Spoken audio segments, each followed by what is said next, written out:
प्रधानमंत्री नरेंद्र मोदी ने आज कहा कि राम काज से राष्ट्र काज, मंदिर निर्माण से राष्ट्र निर्माण की ओर। नरेंद्र मोदी आज उत्तर प्रदेश के बुलंदशहर में थे। ये वो इलाका जो स्वर्गीय कल्याण सिंह जी का जनाधार वाला इलाका था रहा।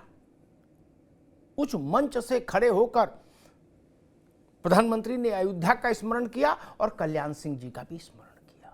उन्होंने कहा कि कल्याण सिंह जी जहां भी होंगे वहां से अयोध्या धाम को देखकर आनंदित हो रहे होंगे, क्योंकि उनका सपना पूरा हुआ। एक तरह से अयोध्या में राम मंदिर के लोकार्पण के बाद ये प्रधानमंत्री का पहली रैली है, जनसभा थी, और इसको चुनाव का आरंभ माना जा रहा है। उसका कारण ये कि बुलंदशहर भाजपा के लिए शुभंकर रहा है, शुभ रहा है, लकी है। 2014 में जब नारा था कि अब की बार मोदी सरकार, अच्छे दिन आएंगे, वहां उस चुनाव का आरंभ, चुनाव अभियान का आरंभ इसी बुलंदशहर से हुआ था। तो भारतीय जनता पार्टी और खुद विशेष तौर पर नरेंद्र मोदी जी को उसका लाभ कितना मिला, इतिहास में दर्ज हो गया। और उत्तर प्रदेश में भारतीय जनता पार्टी ने कीर्तिमान स्थापित कर दिया था। 19 में बुलंदशहर से भाजपा का इलेक्शन कैंपेन लॉन्च नहीं हुआ,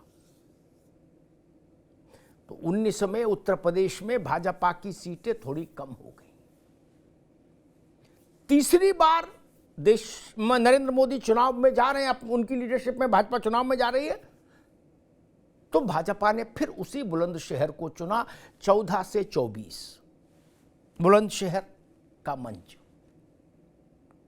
आज ही भारतीय जनता पार्टी ने अपना एक इलेक्शन कैंपेन का थीम सॉन्ग भी लॉन्च कर दिया, सपने नहीं हकीकत बुनते, इसीलिए लोग मोदी को चुनते।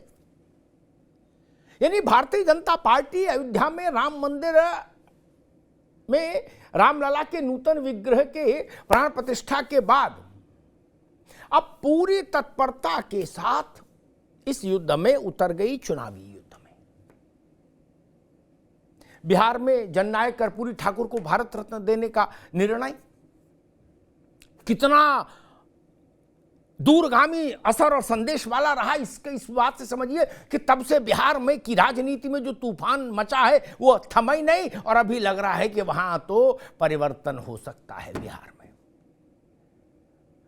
नीतीश जी और लालू जी के बीच में खाई चोरी हो रही, और मामला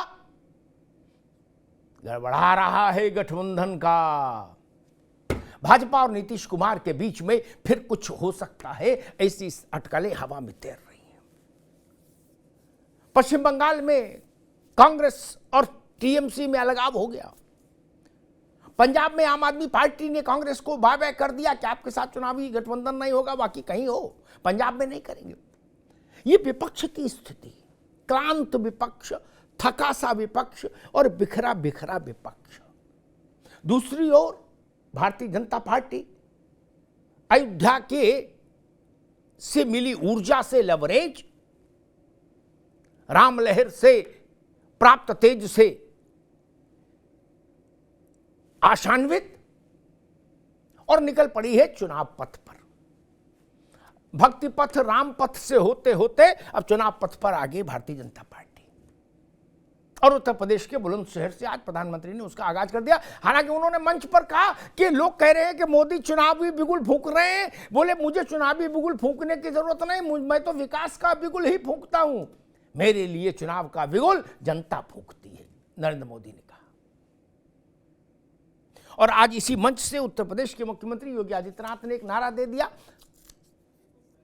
तीसरी बार फिर मोदी सरकार। तो कुल मिला के अटका भटका आपस में तनाव से ग्रस्त विपक्ष, और दूसरी ओर राम पथ से, भक्ति पथ से, धर्म पथ से होते हुए भारतीय जनता पार्टी चुनाव पथ पर दौड़ती दिख रही है। अभी की तस्वीर ये है, आगे क्या होगा ये तो वक्त बताएगा। लेकिन अभी भारतीय जनता पार्टी चुनाव के मोड में और अपने प्रतिस्पर्धी इंडिया अलायंस से आगे दिख रही है तैयारियों में। हमारे साथियों ने एक रिपोर्ट तैयार की, इस रिपोर्ट को देखिए, फिर मेहमानों से परिचय कराएं और फिर बहस में चलते हैं।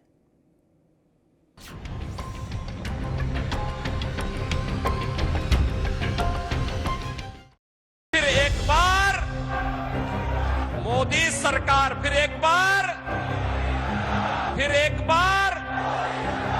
मोदी के लिए तो ये जनता जनार्दन जुगल फूंकती रहती है। उधर राम मंदिर की प्राण प्रतिष्ठा और इधर चुनावी मोड। प्रधानमंत्री नरेंद्र मोदी का ये वो अंदाज है जो उन्हें बाकियों से अलग करता है। बुलंदशहर से जनसभा के जरिए पीएम मोदी ने अपने चुनावी अभियान का आगाज कर दिया है। वहीं इस मंच से चुनावी एजेंडा भी जाहिर कर दिया कि राम मंदिर को 24 का मुद्दा बनाएगी बीजेपी। प्राण प्रतिष्ठा का कार्य संपन्न हुआ, अब राष्ट्र प्रतिष्ठा को नई ऊंचाई देने का समय है।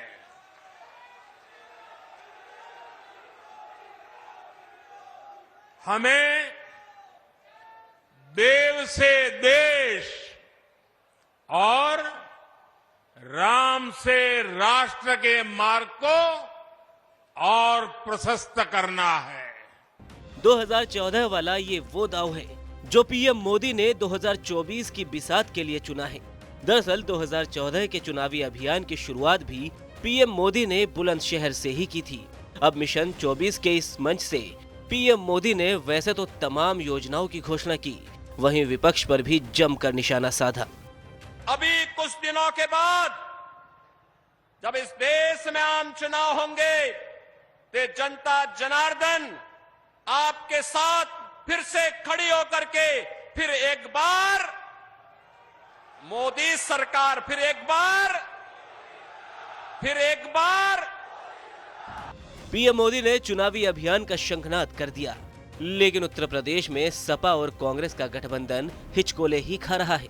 इन हालातों में सपा ने रालोद से गठबंधन का ऐलान कर दिया है।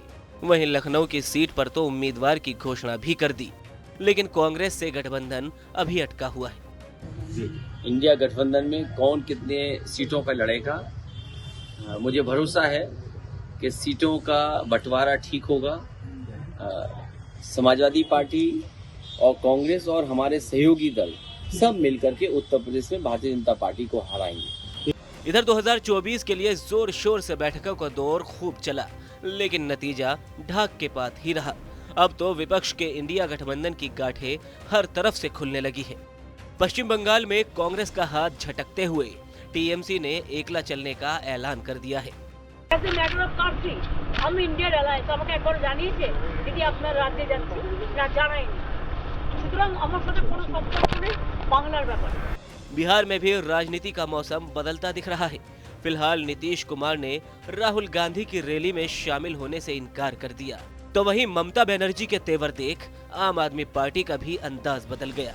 आम आदमी पार्टी ने कहा कि कांग्रेस के साथ कुछ नहीं है, पंजाब में सभी सीटों पर अकेले लड़ेगी आप।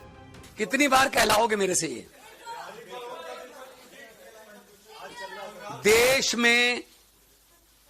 देश में पंजाब बनेगा हीरो। 2024 में लोकसभा चुनाव में आम आदमी पार्टी के पक्ष में 13-0, लेकिन पंजाब में हम ऐसा नहीं करने वाले। पंजाब में कांग्रेस से हमारा कुछ।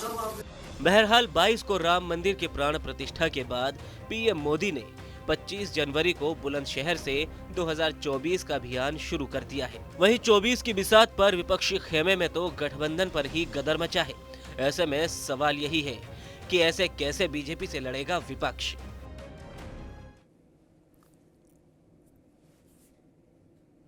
मोदी जी कह रहे हैं कि हमारे लिए चुनाव का बिगुल जनता खुद फूंक रही है, और दूसरी ओर समाजवादी पार्टी है, कांग्रेस है।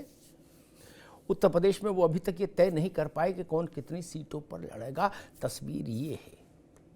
और अन्य राज्यों में विपक्षी गठबंधन में टूट फूट की खबरें माहौल को और ज़्यादा गमज़दा कर रही हैं विपक्षी शिविर के लिए।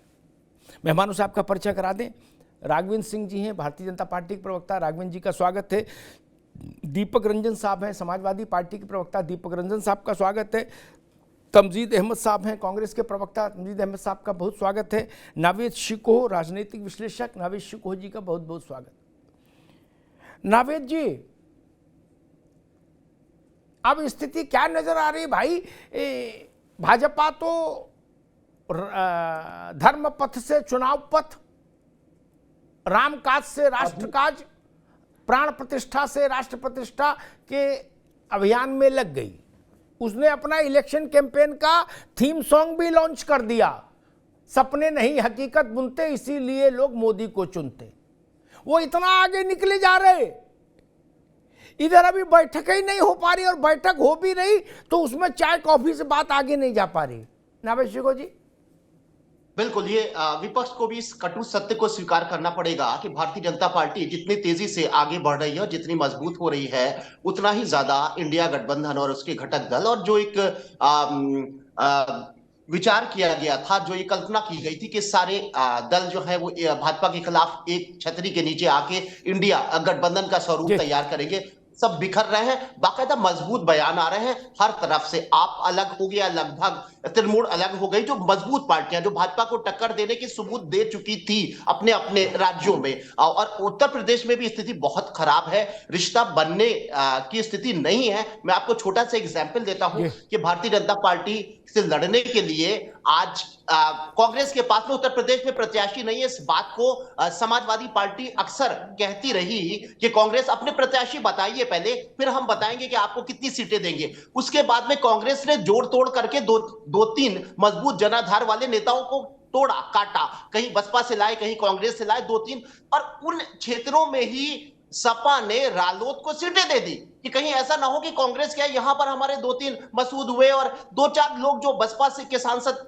से उम्मीद है कि वो कांग्रेस के खेमे में आ गए हैं, राहुल से मिला है। इस तरह 2-3 जो भी उनके मजबूत प्रत्याशी हो सकते थे। तो इससे लग रहा है कि समाजवादी पार्टी के साथ में यहां पर रिश्ता बन नहीं रहा है। इस बात में कोई शक नहीं है कि भारतीय जनता पार्टी बड़ी तेजी से तैयारी करी। मैं एक चीज और याद है, थोड़ा सा समय दीजिए, कि भाजपा जहां अपने को असुरक्षित महसूस करती, कमजोर, वहां ज्यादा मेहनत करती है। मैं एक चीज याद दिलाऊंगा, श्री रामचंद्र जी की कल्पना और उनकी मूर्त हम लोग के दिलो दिमाग में बसी हुई है। लेकिन पहली बार हमने देखा, श्याम रंग देखा श्री रामचंद्र जी की रामलला की मूर्त को, जो साउथ के पत्थरों से बना हुआ है, वो श्याम रंग है। साउथ का कनेक्शन हो रहा है, साउथ से डोनेशन आ रहा है, मंदिर में सहयोग आ रहा है। इसी तरह कर्पूरी ठाकुर साहब को जो है वो इतना बड़ा सम्मान दिया जा रहा है। इसके अलावा जो वक्तव्य प्रधानमंत्री जी का था प्राण प्रतिष्ठा कार्यक्रम में, उन्होंने श्री रामचंद्र जी को पिछड़ों से, गरीबों से कनेक्ट किया, और वो सारे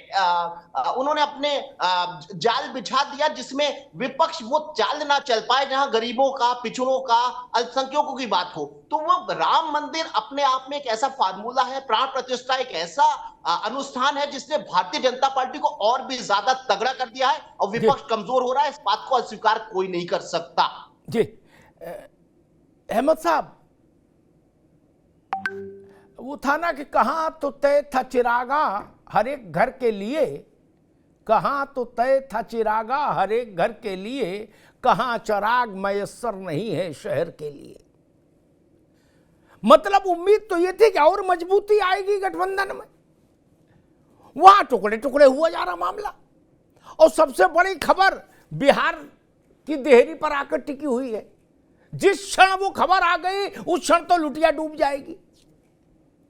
चुनाव सिर पर, और ऐसी खबर आ जाए बिहार से जैसी चल रही बातें, तो क्या लड़ेंगे और कहां लड़ेंगे भैया? तमजीद अहमद साहब। शेर के साथ शुरुआत की, मैं तो उसकी बहुत सराहना करना चाहता हूँ। और मुझे लग रहा है कि आपने हमारे साथ साथ मोदी सरकार को भी बहुत जबरदस्त आगे निकला है उस शेर के साथ। जिस तरीके के वादे उन्होंने किए थे कि 2022 में आपको ये मिल जाएगा, बेरोजगारी खत्म हो जाएगी, किसानों की आय दुगनी हो जाएगी, तो बिल्कुल सही आपका शेर मोदी सरकार पे है कि कहाँ तो पैसा चलाएगा हर एक घर के लिए और कहाँ चराग मैशर नहीं शहर के लिए। तो बहुत जबरदस्त आईना आपने मोदी सरकार को दिखला दिया। कि जिस तरीके का झूठ, जिस तरीके का प्रपंच, जिस तरीके का बेरोजगारी के खिलाफ, जिस तरीके से किसानों के खिलाफ, महिलाओं के खिलाफ, सबके साथ धोखा किया और सबके साथ वादा किया। तमजीद अहमद साहब, अच्छा एक निवेदन करना चाहूंगा आज, अगर एक निवेदन कर दो, फिर आपको पूरा अवसर बोलने का, एक निवेदन कर दो। आज रोजगार, बेरोजगार, किसान, गरीब, इस सब के जो विषय है ना, मुद्दे, इन पर चर्चा नहीं। आज इलेक्शन प्रिपरेशन पर चर्चा है, election preparation of political parties, ठीक, आज उस पर चर्चा है, ये इन पर भी करेंगे चर्चा। आज चर्चा इस पे है, गठबंधन कौन कहां है, कौन किधर टूटा, कौन किधर गया, किसकी तैयारी कैसी यूपी में। जी मैं भी आप मूल मुद्दे पे ही रहना चाह रहा था, लेकिन आपने शुरुआत में इतना जबरदस्त पेड़ पड़ा भारतीय जनता पार्टी, ठीक, उससे आप ज्यादा खुश हो गए, अब उससे बाहर निकल आइए शेर से, अब आगे बात बता। अब मैं आपके मूल सवाल पे आता हूँ। ठीक है, ममता जी ने कुछ बयान दे दिया, भगवंत मान जी ने कुछ बयान दे दिया, या जहां से कि आप तैयारी की बात कर रहे हैं, किसी ने ये कह दिया क्या कि इंडिया गठबंधन हमने छोड़ दिया। देखिए, अभी सीट का बंटवारा में बातचीत चल रही है अमिताभ जी, ठीक है, ये पॉलिटिकल टैक्टिक्स होती है, अभी बहुत लंबा अनुभव है आपका, आपको ही पता है कि जब निगोशिएशन टेबल पे लोग बैठते हैं तो थोड़ा बहुत मरोड़ आदमी करता है कि ठीक है, शायद हमें ज्यादा सीट मिल जाए, हमें कम सीट मिल जाए। ये एक नेचुरल चीज है, इसको आप बहुत गंभीरता से मत लीजिए, ये एक बहुत नेचुरल थिंग है कि कहीं पे भी जब निगोशिएशन टेबल पे लोग बैठते हैं तो इस तरीके की बातें होती रहती हैं, लोग दबाव बनाते हैं, लोग चाहते हैं कि हम ज्यादा से ज्यादा सीट पे लड़े। ये तो एक परिपाटी के लिए ये राजनीति थी, आप भी जानते हैं, हम भी जानते हैं, हमको पता ही ये सब चीजें सामने आने वाली है, लेकिन किसी ने ये तो नहीं कहा कि हमने इंडिया गठबंधन छोड़ दिया। कब कह रहे हैं कि हम इंडिया गठबंधन के साथ हैं? ठीक है तमजीद अहमद साहब, ठीक, अभी रुकना होगा, मैं आगे चलता हूं। कांग्रेस को भरपूर बधाई, इतने घनघोर अंधेरे में भी जो आशावादी रहले उसको बधाई दी जानी चाहिए। आज के समय में जहां सब कुछ लुटता दिख रहा हो, वहां भी आदमी आशावादी रहले तो समझ लीजिए वो उसका स्वास्थ्य अच्छा रहेगा, इस बात की गारंटी है, उसको बीपी की दवा नहीं खानी पड़ेगी। कांग्रेस इस मुद्रा में है, करे बयानी तो है, और क्या हाथापाई होती है राजनीति में, गाली गुप्तार तो नहीं होता, ना हाथापाई होती है कि एक पार्टी के अध्यक्ष ने दूसरे पार्टी के अध्यक्ष को पटक के मारना शुरू कर दिया। बयानों से ही सरकारें बनती हैं और बयानों से ही सरकारें गिर जाती हैं, बयानों से ही गठबंधन बनते हैं और बयानों से गठबंधन चौराहे पर आके हांडी की तरह फूट जाते हैं। ये समझ नहीं क्या करे, बयानी तो आए हैं। पहले हम दीपक रंजन जी आपके पास आ रहा हूं, ये टिप्पणी ही सवाल है। पहले कहा गया कि जब मध्य प्रदेश में अखिलेश यादव गए तो कहा गया भाई अखिलेश यादव सुन नहीं पाए थे, हमने तो मीटिंग में ही कह दिया था, वो शायद नहीं सुन पाए होंगे कि ये विधानसभा के लिए नहीं है गठबंधन। खैर फिर जो तू में हुई सो हुई, बोले ये लोकसभा वाला है। अच्छा जी, अब लोकसभा में हम सुन रहे ममता जी करें ये लोकसभा का नहीं होगा गठबंधन, मान साहब करें लोकसभा में नहीं होगा, तो अगली किस्त क्या होगी? ग्राम प्रधानी के लिए इंडिया अलायंस बना है कि ग्राम प्रधान का चुनाव जब होगा तो इंडिया अलायंस लड़ेगा एक साथ, बाकी लोकसभा विधानसभा अलग अलग लड़ेंगे। अब तो लग तो यही रहा, अब तो प्रधानी बचती है, विधानसभा में जूता चल गया, लोकसभा में हो गया कि भाई लोकसभा में नहीं करेंगे अलायंस। तो हम समझना आपसे चाह रहे हैं, आपकी पार्टी बड़ी पार्टी है अलायंस में, कि क्या ग्राम प्रधानी में इंडिया अलायंस कॉमन उम्मीदवार देगा? देखिए अमिताभ जी, अभी आपने कहा ना कि बयानबाजी से पार्टियां नहीं चलती हैं और बयानबाजी से सरकारें नहीं बनती हैं, ये बिल्कुल सही कहा आपने, क्योंकि सरकारें जो जुमलेबाजी से बनी है और जुमलेबाजी से चलती है, लेकिन अब इनकी जुमलेबाजी जो है वो चलने वाली नहीं। देखिए इसी तरीके से आरएलडी को लेकर के भी बहुत से मीडिया चैनल्स में, इवन आपके भी डिबेट में हम लोग बैठे थे और खीर को लेकर के उन्होंने बहुत से ऐसी बातें कही थी कि आरएलडी के जो जयंत चौधरी जी हैं वो भारतीय जनता पार्टी के संपर्क में और भारतीय जनता पार्टी के साथ इनका एनडीए गठबंधन में जा रहा है। आज क्या परिणाम हुआ? देखिए समाजवादी पार्टी गठबंधन धर्म सदैव निभाती है और आरएलडी हमारी पुरानी घटक दल रही है, उनको लेकर के हम आगे बढ़ रहे हैं। और निश्चित रूप से अभी सीट शेयरिंग को लेकर के और ममता जी, उसके बाद जयराम रमेश जी का भी बयान आया, उसको भी आपको कोट करना चाहिए कि जयराम रमेश जी ने क्या कहा। निश्चित रूप से सीट शेयरिंग को लेकर के बातें हो रही हैं, किसका क्या बयान है किसका क्या बयान नहीं, अभी चुनाव की तारीख नहीं तय हुई है। अरे हम तो फिर भी बहुत आगे बढ़े हुए हैं, अमिताभ जी, इंडिया मोर्चा के लोग, इंडिया ब्लॉक के लोग, भारतीय जनता पार्टी में जो इनके पुराने घटक दल हैं, जो इनकी अलायंस पार्टीज हैं, वो किसको कितनी सीटें देने जा रहे हैं? आज ये कह रहे हैं, आज एक इन्होंने नारा दिया, वो क्या कि सपने नई हकीकत है, और कुछ ऐसा नारा दिया उन्होंने, अच्छा लगा सुन करके। सपने तो देखिए इन्होंने बहुत दिखाए, जिस धरती पर, बुलंदशहर की धरती पर, जो 2014 में इन्होंने, अमिताभ जी आपने उस टाइम कवर भी किया होगा और आपको याद भी होगा, उस टाइम उसी धरती से इन्होंने 2 करोड़ लोगों को सालाना रोजगार देने की बात भी कही थी। वो सपने कहां गए? वो जुमलेबाजी कहां गई? आज जो है ये कह रहे हैं कि हम राम के नाम पे 2024 का चुनाव लड़ने जा रहे हैं। अरे ठीक है, जनता इनको काम के आधार पर वोट देने जा रही है अमिताभ जी। ठीक है दीपक बाबू, एक मिनट, चुनाव तक हम लोग बहस करेंगे। जो बात मैंने तमजीद भाई से कही थी वही आपको भी कह दूं।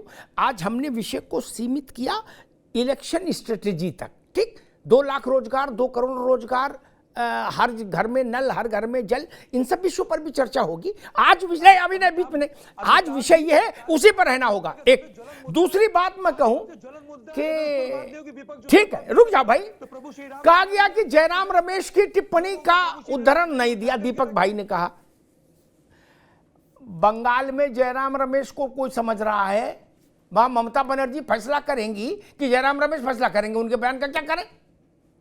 तो ऐसा कोई फैसला बंगाल में ममता बनर्जी निर्णय करेंगी, नहीं तो कोई ऐसा फैसला। अरे रुको भाई, फिर तो हमें उत्तर प्रदेश में अजय राय के बयान को भी अखिलेश यादव के बराबर खड़ा करना पड़ेगा, वो भी अध्यक्ष है। तब आप कहोगे अजय राय चिरकुट है, हमारा अध्यक्ष राष्ट्रीय अध्यक्ष है। ममता बनर्जी राष्ट्रीय अध्यक्ष है, जैसे आपके अध्यक्ष जी राष्ट्रीय हैं। दीपक रंजन, नवेश को गलत तो नहीं कहा, ममता बनर्जी भी राष्ट्रीय हैं जैसे अखिलेश जी हैं। ओम प्रकाश राजभर जी को तो उनका और जयराम का क्या मुकाबला भैया? अच्छा रुक जाओ दीपक, रुक जाओ। दूसरी बात मैं एक बात कह दूं, एक बौद्धिक बात स्पष्ट हो जाए ताकि आगे बहसें चुनाव में चलेंगी तो उनमें तथ्य गलत नहीं हो। एक बेसिक डिफरेंस समझ लीजिए इंडिया और एनडीए में। दीपक भाई आप भी और तमजीद भाई आप भी और राघवेंद्र जी भी। इंडिया का जो गठन है, गठन तो अब क्या है, अब तो बिखराव है, लेकिन जो भी उसका एक तंबू के नीचे जो है उसमें सब, कोई भी पार्टी ऐसी नहीं है जो 60-70% का भी स्टेक रखती हो अकेले, नावेश को, ठीक। एनडीए का जो कंपोजिशन है उसमें बीजेपी 90% प्लस स्टेक अकेले रखती है, ठीक। इसलिए दोनों की कार्यशैली में जमीन और आसमान का अंतर रहेगा, ठीक। आप ओम प्रकाश राजभर और संजय निषाद की पार्टी को, आम आदमी पार्टी जिसकी 2 राज्य में सरकार है, या ममता बनर्जी जो 2 बार चुनाव जीतकर सरकार चला रही है आंध्र में, अरे बंगाल में, उनसे कंपेयर नहीं कर सकते। वो फिर बौद्धिक बात नहीं रहती।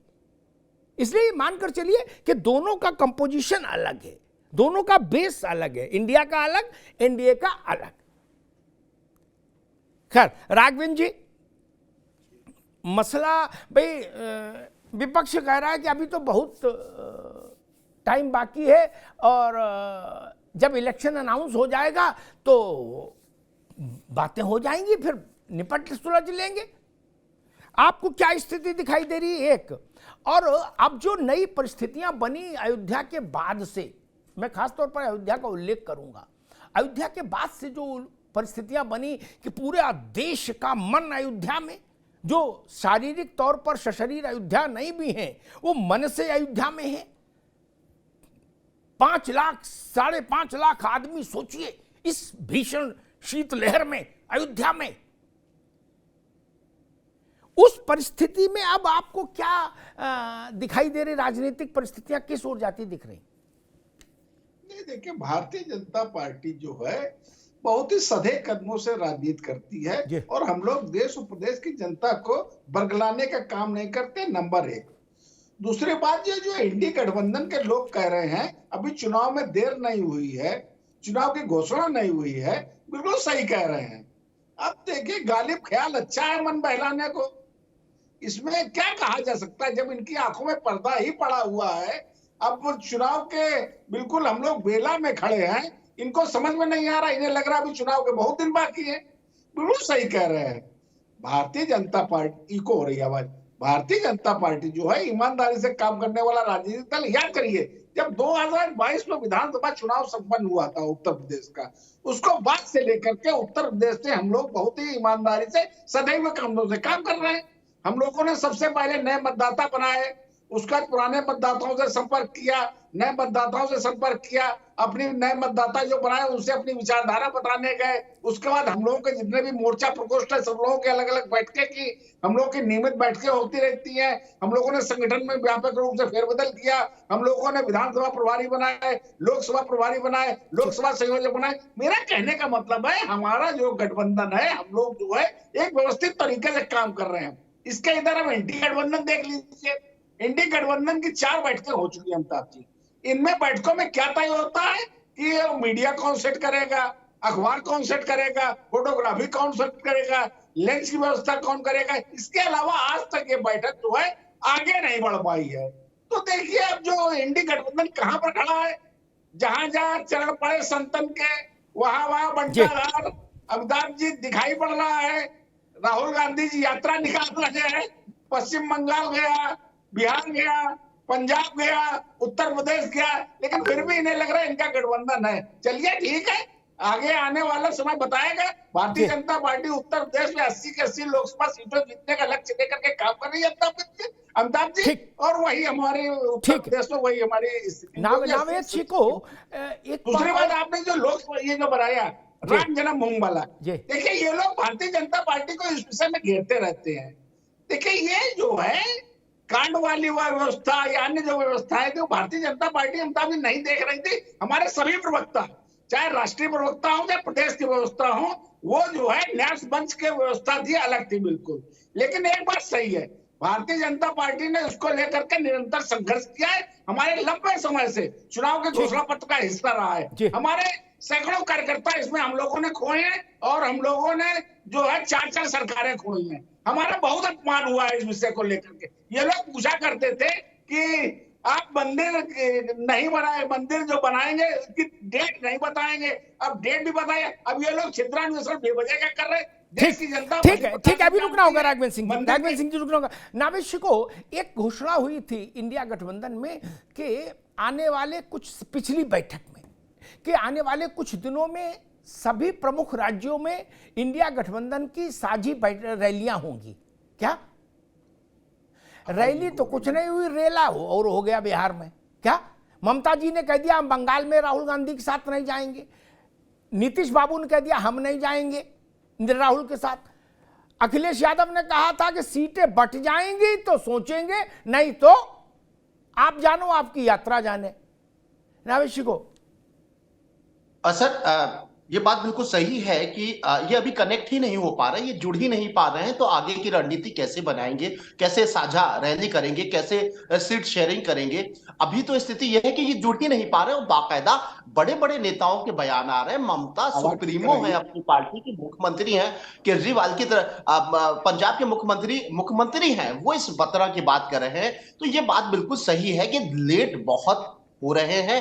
भारतीय जनता पार्टी ने चुनावी सभाएं भी शुरू कर दी हैं और अवध में उत्तर प्रदेश के एक तरीके से पूरे देश के भाजपा का चुनावी कैंप ऑफिस बन गया। अप्रत्यक्ष रूप से उससे साउथ को कनेक्ट किया जा रहा है, उससे नॉर्थ कनेक्ट है और इतनी तेजी से तैयारी चल रही है। उधर गठबंधन का स्वरूप भी तैयार अगर नहीं हो पा रहा है तो सवाल उठेंगे। और ये दुर्भाग्य है इस देश का कि विपक्ष इतना बिखर रहा है। किसी भी लोकतंत्र में विपक्ष का मजबूत होना जरूरी है, ये सब लोग स्वीकार करते हैं। और जो लोग ये चाहते हैं कि विपक्ष मजबूत हो, उनकी नाराजगी भी इन दलों के साथ आ रही है। जो बयान आ रहे हैं उनकी नाराजगी, जो इनको वोट देने वाले हैं वो ये सोच रहे हैं कि हमारे वोट का सत्यानाश ये लोग कर देंगे, क्योंकि चुनाव सिर पे आ चुका है। अभी देखिए राममय माहौल है, बहुत जल्दी चुनाव, अगले महीने डेट आ जाएगी, ये लोग बता रहे हैं, क्योंकि पूरा माहौल, और बिहार और यूपी में सबसे पहले चरण में चुनाव होगा, क्योंकि माहौल उनके मुफीद है भारतीय जनता पार्टी के लिए। इतने कम समय में अभी ये कनेक्ट नहीं हो पा रहे, नकारात्मकता फैल रही है।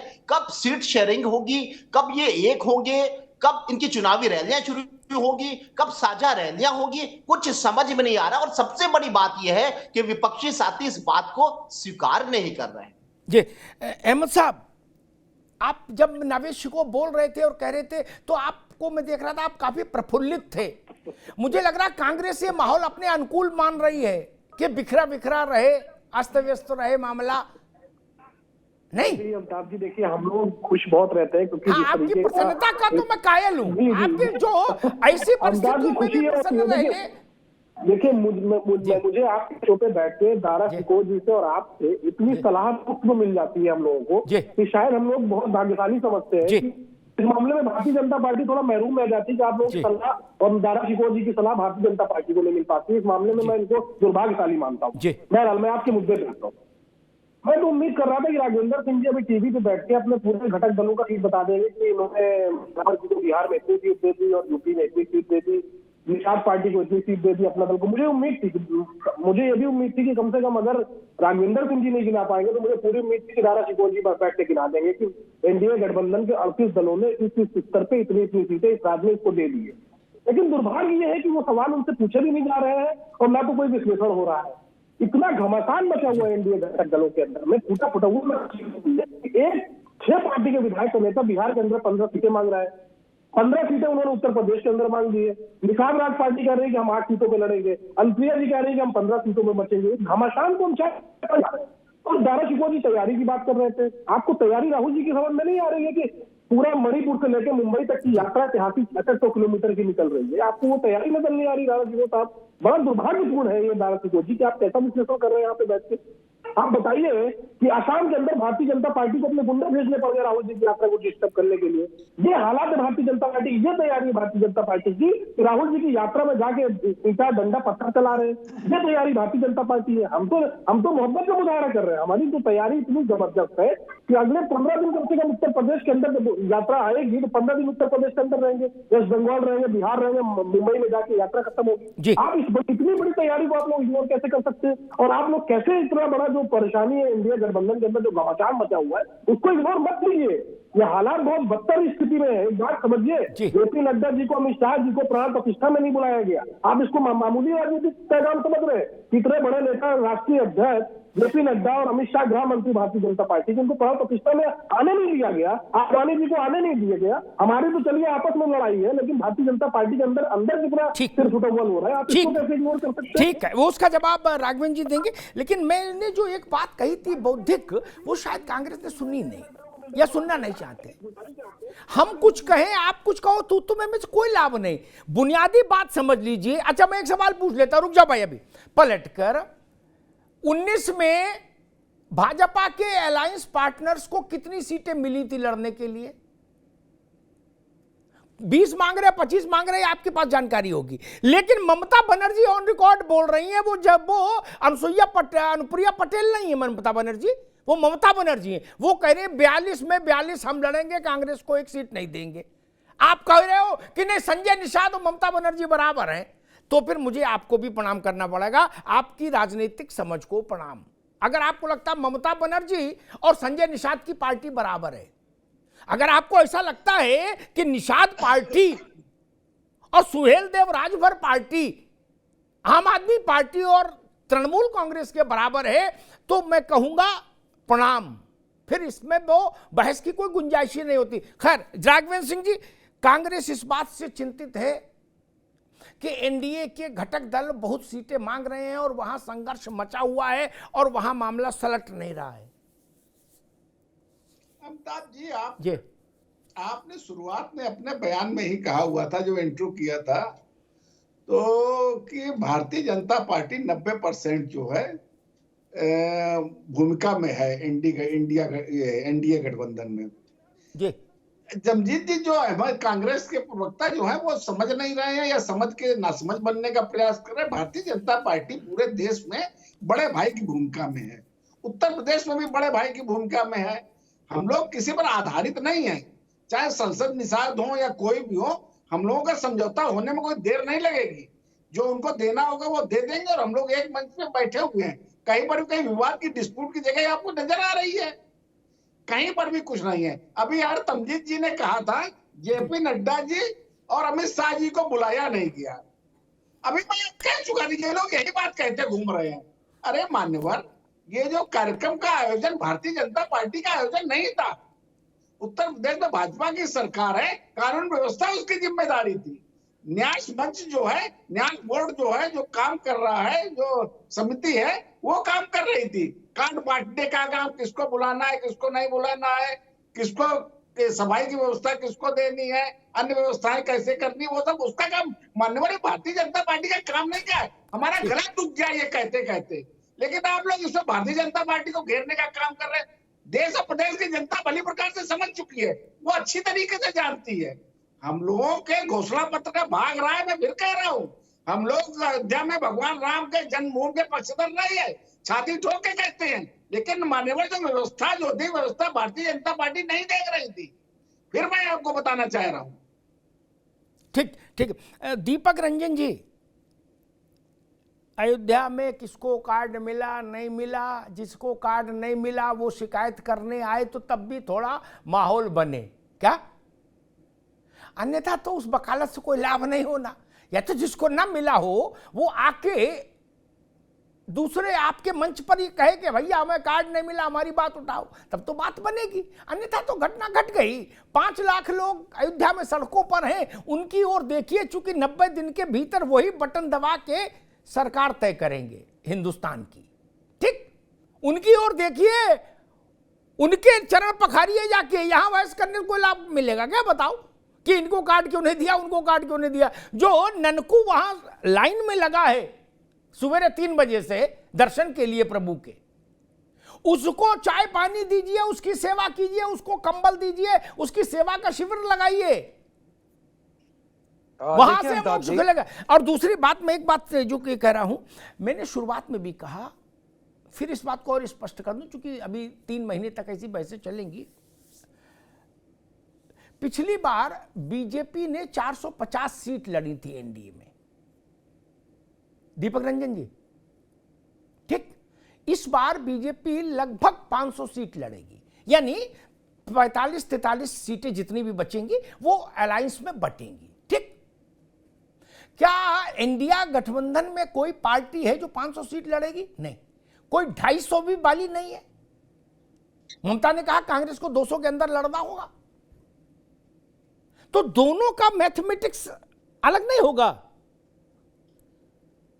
एक से कैसे कर देंगे? एक पार्टी 500 सीट, एक मिनट, एक पार्टी एक अलायंस में 500 सीट लड़ रही है और दूसरी अलायंस में मैक्सिमम हाईएस्ट नंबर होगा सिंगल पार्टी के लिए, वो 200 होगा, तो अंतर नहीं है।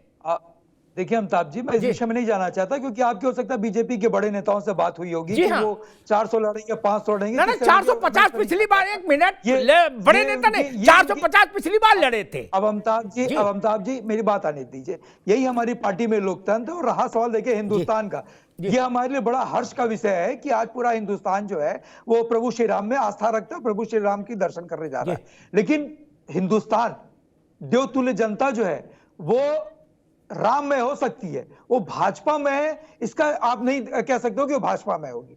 आज हमारे भारतीय जनता पार्टी के प्रवक्ता बड़े भाई जो है वो बता रहे हैं, वो जितना ज्यादा ताका झाकी इंडिया ब्लॉक में कर रहे हैं। अरे अपने अंदर भी झांक लो कि आपके इंडी गठबंधन में क्या हो रहा है। अरे बिहार में आपके चाचा भतीजे दोनों लड़ रहे हैं, एक सीट को लेकर के लड़ाई लड़ रहे हैं। अरे वो भी तो देखिए आप क्या लड़ रहे हैं। और अमिताभ जी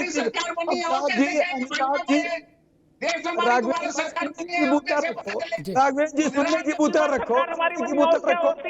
अरे भाई आप खोल के देखिए, आज की तारीख में आप भी कितने सांसद हैं बिहार में? भारतीय जनता पार्टी 80 लोग गठबंधन वाले अपनी चिंता करें।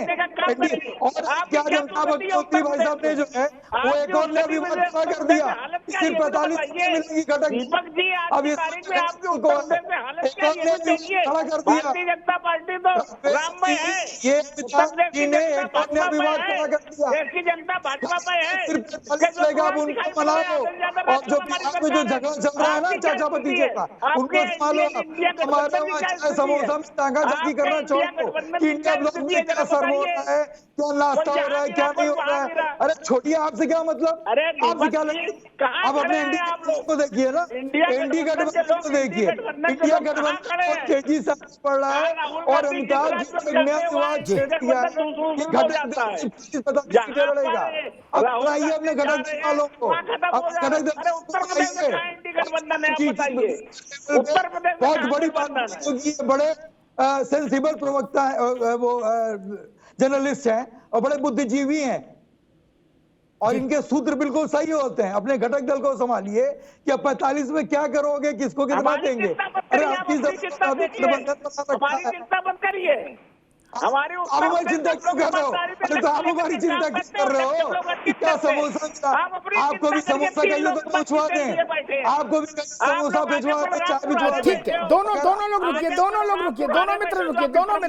ठीक, राघवेंद्र जी रुकिए। नाविश को मैं एक बात नहीं समझ पा रहा, दो चीजों पर मुझे अटपटा लग रहा है। एक, एलजेपी और टीएमसी को बराबर बताने की कोशिश हो रही है, या निषाद पार्टी और आम आदमी पार्टी जिसकी 2 स्टेट में सरकार है, फुल बड़ी मेजॉरिटी की, उसको बराबर बताया जा रहा है क्या?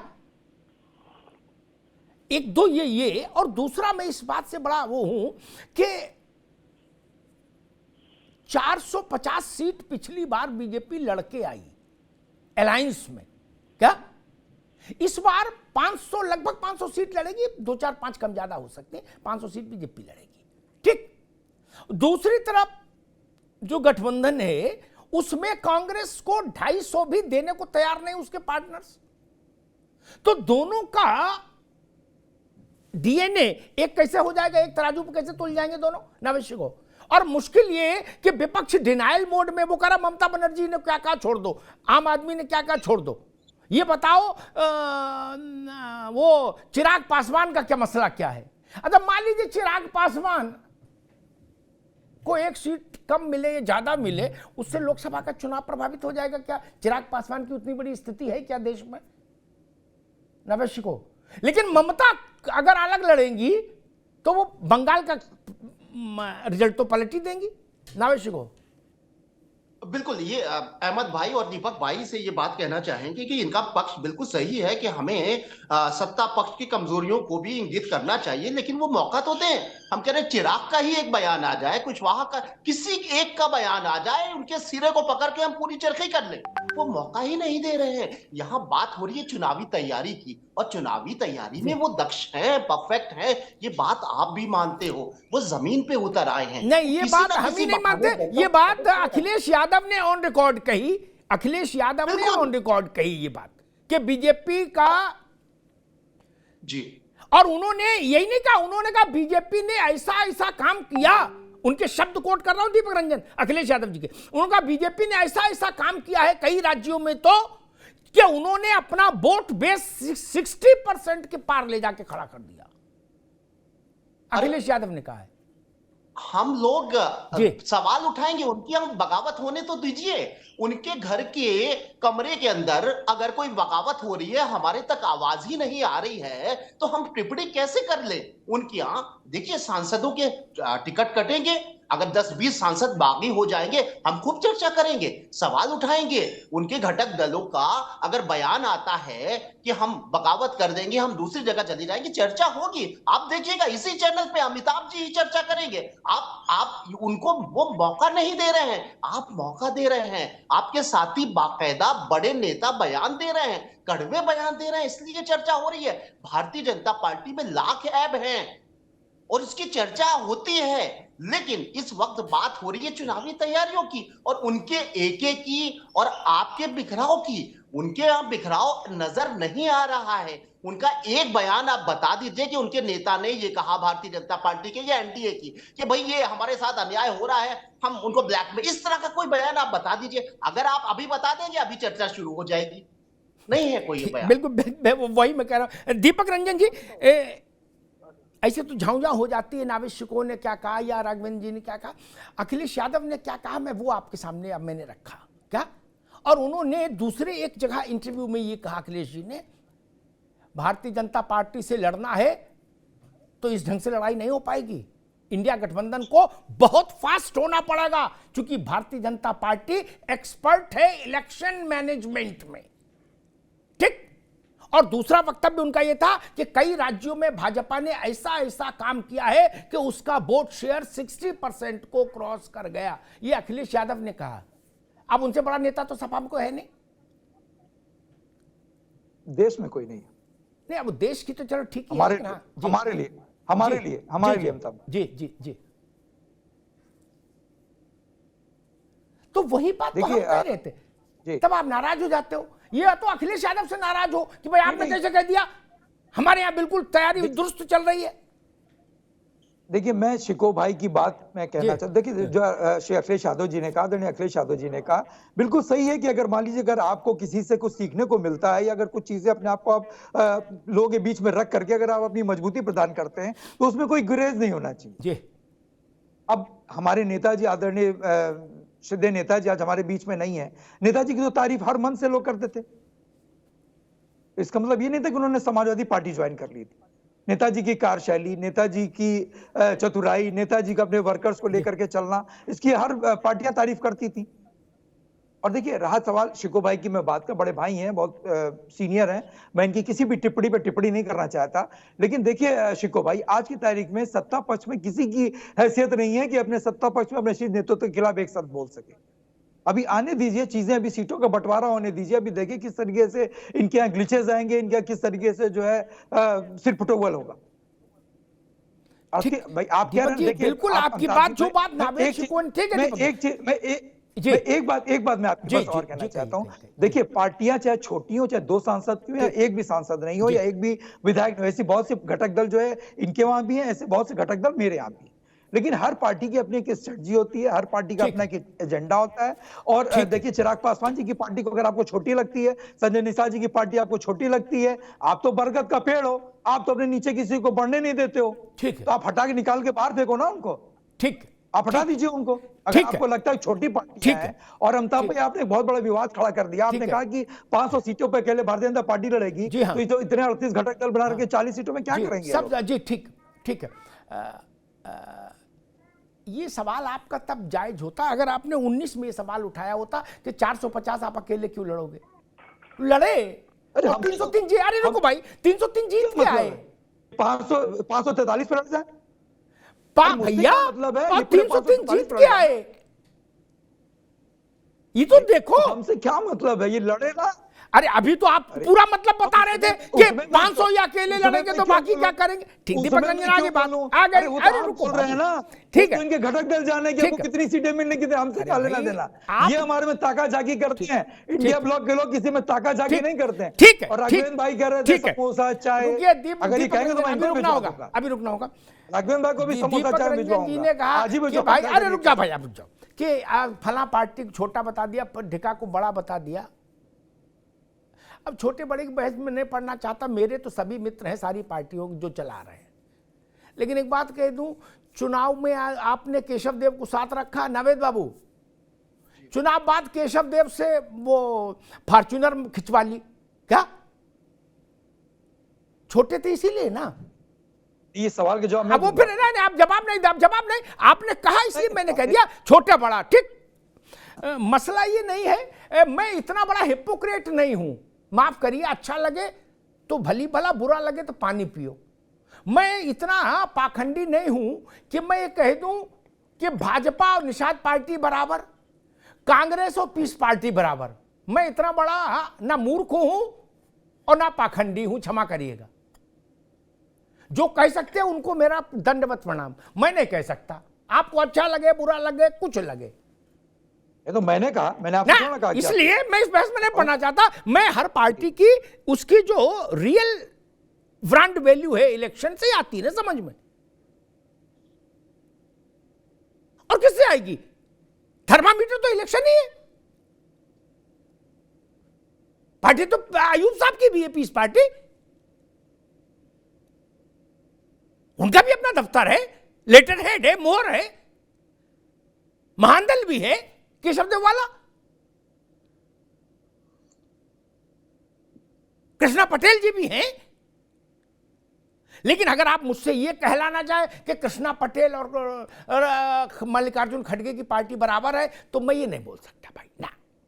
कृष्णा जी से मेरा संबंध है, फिर भी मैं ये नहीं बोलूंगा। ये दीपक रंजन बोल सकते हैं, तमजीद अहमद बोल सकते हैं, हम नहीं बोल सकते। आपने मेरी बात को ट्विस्ट कर दिया। ये सब बातें नहीं। अब कल को कोई हमसे ये कहेगा कि मुलायम सिंह यादव और ओम प्रकाश राजभर ये भी नेता वो भी नेता, ऐसा नहीं होता बाबू। हर आदमी सिनेमा में काम करने वाला अमिताभ बच्चन हो जाएगा? बोले वो भी तो एक्स्ट्राज में रहते थे, जब सावन का गीत बजता था तो वो भी ताली बजाते थे, उनको आपने छोटा कह दिया ना। ये हमारे ऊपर ये ट्रैप ना चलाओ, मैं तो कह सकता हूं। ठीक, आप कह सकते हैं ना, आप कहिए। मैं कह सकता हूं मित्र, अमिताभ बच्चन है, पेंटल है, मुकरी है, चंकी पांडे, सबको एक सावधानी बराबर कर देंगे। फिर तो आप कहोगे जवाहरलाल नेहरू और देवेगौड़ा बराबर है। बोले ये भी पीएम रहे, वो भी पीएम रहे। देवेगौड़ा जी का सम्मान है, लेकिन नेहरू है मित्र। इस बात का अंदाज जरूर रखिए, नहीं तो फिर भेड़िया धसान हो जाएगा, ऐसा नहीं चलता। अहमद साहब, एक आपने कहा कि इस बात को नजरअंदाज किया जा रहा है कि जो यात्रा चल रही है, न्याय यात्रा, उसको भारत जोड़ो यात्रा जहां जहां से गुजरी, वहां के बाद जो चुनाव हुए और जो परिणाम आए, उनका एक तुलनात्मक विश्लेषण किसी ने किया था, मैंने सोशल मीडिया पर देखा था। क्या कि जहां जहां से यात्रा गुजरी वहां क्या परिणाम आया चुनाव में? बहुत अच्छे परिणाम नहीं थे मित्र। मध्य प्रदेश में, राजस्थान में, छत्तीसगढ़ में परिणाम अच्छे नहीं आए जहां राहुल जी की यात्रा गुजरी थी। अहमद साहब, देखिए अमिताभ जी, ठीक है, नतीजे कुछ भी हो, हम लोग नतीजों की परवाह किए बिना काम करते हैं। हमें परवाह नहीं कि नतीजे क्या आ रहे हैं। ठीक है, हो सकता है कि हम उतनी सीट नहीं जीत पाए जितना हमें जीतनी चाहिए, लेकिन हम इस चीज को भी इग्नोर नहीं कर सकते कि हमें 5 करोड़ वोट मिला है। इस चीज को भी आप नजरअंदाज नहीं कर सकते कि 5 करोड़ वोट राहुल गांधी की यात्रा के बाद कांग्रेस पार्टी को मिला है। निश्चित रूप से यात्राओं का कोई, अगर इतिहास में भी देखे जाए अमिताभ जी, तो यात्राओं का बेहद इम्पैक्ट रहा है।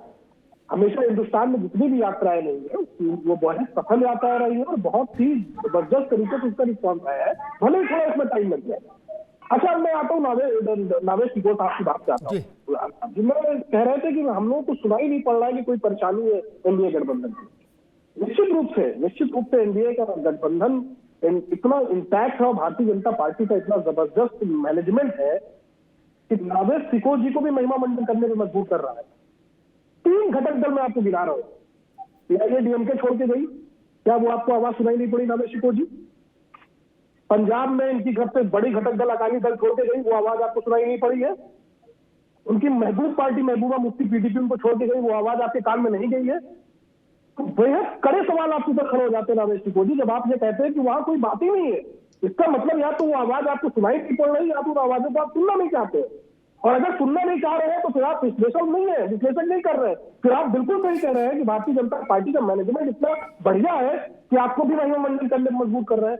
आपकी बात कर रहे हो, आज की बात में आज चर्चा होगी, साथ में बारिश हुई थी, हम कैसे जाने में उसका जिक्र करें? अब मैंने आप उसको बरसों पुरानी बात को कह रहे हो, चर्चा करो। ये कोई बात नहीं हुई कि हम बात करेंगे गर्मी में वो बहुत तेज सूरज निकला था, मुझे गर्मी लग रही है। दीजिए भाई नावेश जी, ये नहीं चलेगा, देखिए ये नहीं चलेगा। नावेश जी, मैं आपकी बात से सहमत हूँ। भारतीय जनता पार्टी बहुत जबरदस्त उनका मैनेजमेंट है कि आप उस चीज को डिफेंड करना पड़ेगा आपको। भारतीय मेरी बात से सहमत हो, अखिलेश यादव की बात से सहमत हो, आपको उनके साथ चुनाव लड़ना उत्तर प्रदेश में, वो जो कह रहे हैं उसको तो सुनो। अमिताभ जी आपकी बात आ रही, नाराज मत होइए अमिताभ जी। अरे मैं अखिलेश यादव जो कह रहे हैं उसको सुनो, मैं तो ये कह रहा हूँ, उनकी बिना सुने कैसे गुजारा करूंगा उत्तर प्रदेश में? अमिताभ जी आप लोग सुनते नहीं है, बात ही नहीं सुनना चाहते जी। नहीं, ऐसी क्या मजबूरी है कि हम लोग की बात ही नहीं सुनना चाहते आप जी? अब मैं आता हूँ आपकी बात पे अमिताभ जी। आप कह रहे हैं, आप एक बात बताइए, आपने बहुत सारे एग्जाम्पल दे दिए कि भाई ये दल राजभर की पार्टी का तुलना ममता बनर्जी की पार्टी से नहीं कर सकते। ठीक बात है, नहीं कर सकते। आप अपने को ही कॉन्ट्रडिक्ट कर रहे हैं। आप बताइए, केजरीवाल में सॉरी आम आदमी पार्टी में केजरीवाल जी का बयान बड़ा माना जाएगा या भगवंत मान का बयान बड़ा माना जाएगा? आपका पूरा शो भगवंत मान के बयान पे आधारित है। आपने ये बताना भी जहमत नहीं समझा कि केजरीवाल ने अभी 3 दिन पहले कहा था कि जितने भी सीट हमको मिलेगी इंडियन घटक दल में उतना हम लड़ने को तैयार है। अब आप अपने को खुद कॉन्ट्रडिक्ट कर रहे हैं। ठीक है, हम उत्तर देंगे। एक बार राघवेंद्र जी का सवाल ले लो, मैं उत्तर दूंगा। मैं तो कोई प्रश्न आज तक जीवन में नहीं रखा। अहमद साहब, एक बार रुका, हम आपको मुतमईन करके भेजेंगे, बिल्कुल मुतमईन करके भेजेंगे। ठीक, आप किस जिसको तथ्य हिलडुल रहे हैं, मैं उनको दुरुस्त करके मुतमईन करके भेजूंगा। शो के बाद आप कहोगे हाँ हमारी बात सही, थोड़ा हमको भी इनलाइटनमेंट मिला। रुक जाओ बाबू, अरे रुको भाई, मैं मुतमईन करके भेजूंगा। अब रुक जाओ।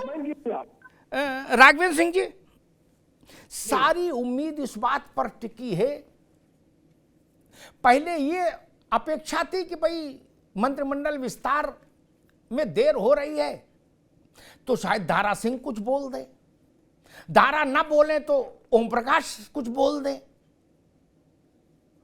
मंत्रिमंडल विस्तार भी नहीं हो रहा, वो बोल भी नहीं रहे, फिर भी उम्मीद पर दुनिया कायम है। तो आपके विपक्षी ये कह रहे हैं कि अभी 10-15 दिन और रुक जाओ, सीटें फाइनल होने दो, उसके बाद असली मौसम समझ में आएगा एनडीए के अंदर जो है। राघवन जी, क्या है असली मौसम? देखिए जी, हमें लग रहा है ये लोग अब 2029 की तैयारी कर रहे हैं। ईमानदारी की बात तो ये 2024 का लोकसभा का चुनाव इनके हाथ से निकल गया है जी। अब ये आए मास आए, कुछ भी बोले सही, कुछ भी बोले, भाई देश की जनता ने इनको अस्वीकार कर दिया है, ये बात इनको माननी चाहिए। उत्तर प्रदेश की जनता ने इनको हाशिए पर लाके खड़ा कर दिया, ये बात इनको जानना चाहिए। आज की तारीख में उत्तर प्रदेश में सबसे ज्यादा लोकप्रिय नेता माननीय योगी आदित्यनाथ जी और देश के सबसे ज्यादा लोकप्रिय नेता प्रधानमंत्री नरेंद्र मोदी जी, ये बात इनको स्वीकार करनी चाहिए। अगर ये बात नहीं स्वीकार कर रहे हैं तो ये लोग क्या इनके बारे में हम कहें। मुझे याद है अभी ये इंडी गठबंधन जो इनको हुआ था, अभी 1 महीने पहले जो ये 5 राज्यों का चुनाव था, बहुत सुनहरा मौका था। कांग्रेस के अलावा खोने के लिए किसी के पास कुछ नहीं था, सब लोग एक मंच पे आ जाते, कांग्रेस के पक्ष में खड़े हो जाते, भाई जय जय हो जाती कांग्रेस की। लेकिन हुआ क्या दुर्गति हुई, चालू पार्टी, मरा हुआ सांप, चिरकुट और ना जाने किन किन आभूषणों से नवाजा गया। इनके एनडीए गठबंधन की क्या स्थिति है और हमारा जो है एनडीए गठबंधन ईमानदारी से काम कर रहा है। हम लोग जो है उत्तर प्रदेश का चुनाव, अमिताभ जी एक बात और है, ये लोग बार बार घुमा के जो है चुनाव राम जन्मभूमि में लिए जा रहे हैं। एक बात तो ईमानदारी की बात है, ये चुनाव जो है उत्तर प्रदेश में और देश में सुशासन और विकास के नाम पर होने वाला है। आप लोग दाएं बाएं मत करिए। राम जन्मभूमि में तो हम लोगों को बाई प्रोडक्ट के रूप में लाभ मिल ही रहा है। हम लोगों ने जो मेहनत की थी अयोध्या में भगवान राम के जन्मभूमि मंदिर को लेकर के, देश की जनता भली प्रकार से जानती है, उसमें आपके प्रमाण पत्र की आवश्यकता नहीं है। आप लोग जितना कर रहे हैं उतना ज्यादा हमें लाभ मिल रहा है। हम लोग जो है जिस प्रकार से, ठीक है राघवन जी, आगे बात आ गई, राघवन बाबू आगे बात आ गई, ठीक है आगे बात। मेरा अपना तजुर्बा कहता है, कोई पार्टी कुछ कहे इस मुद्दे पर चुनाव, उस मुद्दे पर चुनाव, जनता तय करती है कि उसको किस मुद्दे पर वोट डालना है। नावेश को मेरा अपना तजुर्बा यह कहता है, क्या विकास पर होगा, नहीं होगा, सड़क पर होगा, पानी पे होगा, बिजली पे होगा, अस्पताल पे होगा, शौचालय पे होगा, किस पे होगा मुझे नहीं पता, ये ननकू को पता है, रज्जाक को पता है। अयोध्या चुनाव में ईवीएम में कितना प्रभाव डालेगा मैं नहीं जानता, भाजपा भी नहीं जान सकती, सपा भी नहीं जान सकती, कांग्रेस के भी कैच कुछ नहीं होने वाला। ये जनता तय करेगी जब वो बटन दबाने जाएगी कि उसके मन में क्या है। अतीत के अनुभव हम लोग देख सकते हैं, चूंकि जितना जिसका तजुर्बा उसने उतने चुनाव देखे हैं, तो वो एक धारणा बना सकता है कि ऐसे अवसर रहे तो क्या मुद्दे रहे। 71 में चुनाव हुआ था, इंदिरा जी की जय हुई, जनता ने माना तो जय कर दी। 74 में इमरजेंसी लगी, 77 में हटा दिया इंदिरा गांधी को, जनता पार्टी ले आए, फिर जनता पार्टी में जूतों में दाल बटी तो 80 में फिर इंदिरा जी को ले आए। इसमें बिजली पानी सड़क का क्या मसला है बताइए ना। जिस प्रदेश में इतना अभद्र नारा दिया गया, मिले मुलायम काशी राम, हवा में उड़ गए जय श्री राम, उसी प्रदेश में जाकर देखिए लाखों लाख लोग पांव पांव इस ठंड में चल रहे हैं रामलला के दर्शन के लिए। नहीं देखना चाहते तो आपको मुबारक, लेकिन लोकतंत्र तो जनमत से चलेगा, राजनेताओं की मन से थोड़ी नहीं चल सकता लोकतंत्र। यही तो एक चीज है जो जनता के हाथ में, बाकी तो सब नेताओं ने अपने पास रख ली। एक बात आई थी, मेरे मित्र तमजीद अहमद साहब ने शायद उठाई, उन्होंने कुछ गठबंधनों का उल्लेख किया और नावेश को से कहा कि उनकी बात आपने क्यों नहीं उठाई। मैं फिर एक तर्कपूर्ण बात रखूं, कोई गठबंधन भाई ऐसे से ना हिलाओ ना, आपको ना सुनना मत सुनो, इससे ना हिलाओ। तर्कपूर्ण बात ये, देश में जितने भी गठबंधन हुए आज से नहीं हमेशा से, उन गठबंधनों के बाद जनता ने परिणाम क्या दिया, गठबंधन होने और टूटने का की समीक्षा उसी आधार पर हुई। ठीक, जैसे नरसिंह राव के समय में समाजवाद, जितेंद्र प्रसाद ने समाजवाद, बसपा और कांग्रेस का अलायंस कराया। ठीक, उस अलायंस में कांग्रेस ने अपमानजनक स्थिति तक झुक के सीटें भी कम मंजूर की, लेकिन फिर भी कांग्रेस को कोई लाभ नहीं हुआ, तो उसकी समीक्षा हम ऐसे करेंगे। ठीक, सपा और बसपा का अलायंस हुआ, बसपा को डबल लाभ हुआ, सपा जहां थी वहीं रही। वैसे समझिए, पंजाब में अकाली छोड़ गए,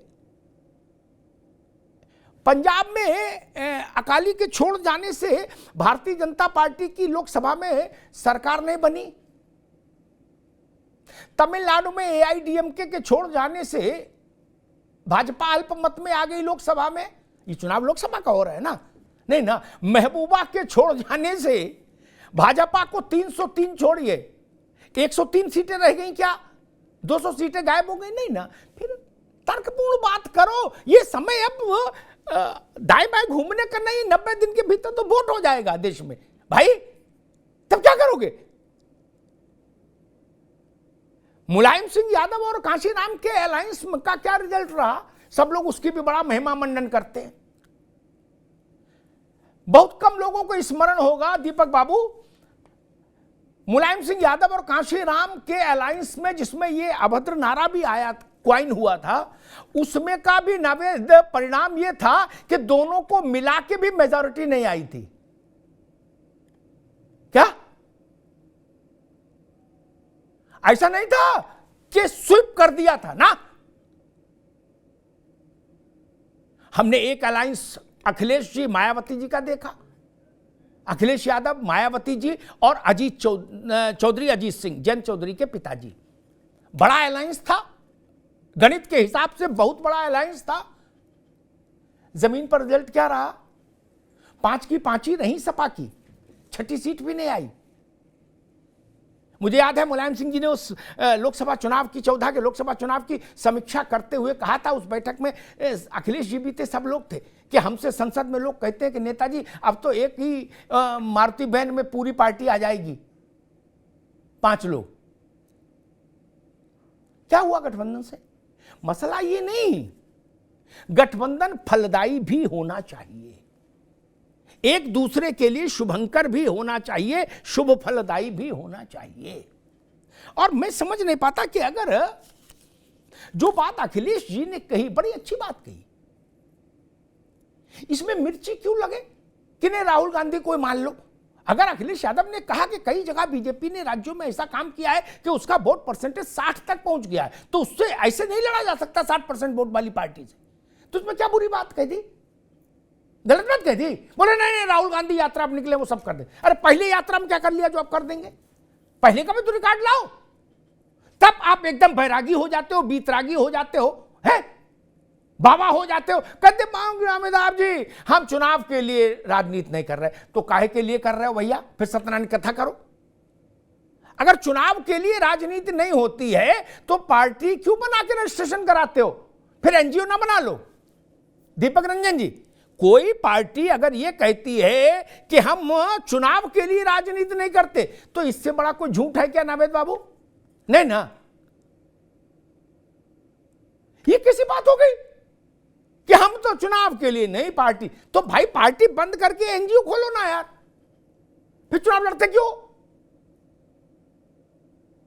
सिनेमा में काम भी कर रहे, अब बोले अग्निहोत्री जी हम कभी फिल्म चले इसके लिए काम नहीं करते। तो फिल्म बनाते क्यों? अपने घर में वीडियो बना लिया करो मोबाइल में और खुद ही देख लिया करो बाल बच्चों के साथ। सिनेमा बनाते क्यों? और बनाते हो तो तुलना होगी, बाजार है। अमिताभ अग्निहोत्री अगर अपने मन के लिए काम कर रहे हैं तो अपने घर में कर ले, अगर सार्वजनिक होंगे तो तुलना तो होगी ना मेरी भी, नापा तो जाएगा ना कि दर्शक देख भी रहे हैं कि नहीं। यह पैमाना राजनेताओं पर भी लागू है। राहुल गांधी को इससे छूट कैसे मिल सकती है? बोला नहीं राहुल जी की असफलता सफलता का मसला नहीं, वो तो बीतरागी बैरागी हैं। नहीं, ऐसा नहीं भाई। चुनाव लड़ते हैं, क्यों लड़ते हैं चुनाव? आप अमेठी से चुनाव अभी हारे कि नहीं हारे? अमेठी से चुनाव हार जाना कोई छोटी बात थी कांग्रेस के लिए? ये प्रश्न आपको ज्यादा चिंतन करना चाहिए, दूसरे पूछे ना पूछे क्या फर्क पड़ता है। कांग्रेस को तो चिंतन करना चाहिए कि गांधी परिवार का बेटा चुनाव हार गया अमेठी से, उसको जाना पड़ा कहां? दक्षिण, जहां पर विपदा पड़त है सोई आवत ही देश। इंदिरा जी हारी थी रायबरेली, तो वो भी दक्षिण गई थी, चिकमंगलूर। ये तो चिंतन नहीं करेंगे। चिंतन करना चाहिए। मसला ये नहीं कि भारतीय जनता पार्टी जीतेगी या इंडिया अलायंस जीतेगा। देश जिसके माथे रोली चंदन लगा देगा वही सही। लेकिन ना, अगर आप राजनीतिक दल हैं, अगर आप गठबंधन हैं, आप चुनाव की राजनीति में शामिल हैं, तो आपका हर कदम, आपसे जुड़ी हर खबर पब्लिक में चर्चा के लिए, विमर्श के लिए रहेगी। उससे नाराज मत होइए। हर खबर पर चर्चा होगी, आपके हर अभियान पर चर्चा होगी, आपकी हर स्ट्रेटेजी पर चर्चा होगी। वही हो रहा है। फैसला ना हमको करना है ना आपको करना, फैसला ननकू और रज्जाक को करना है। धन्यवाद।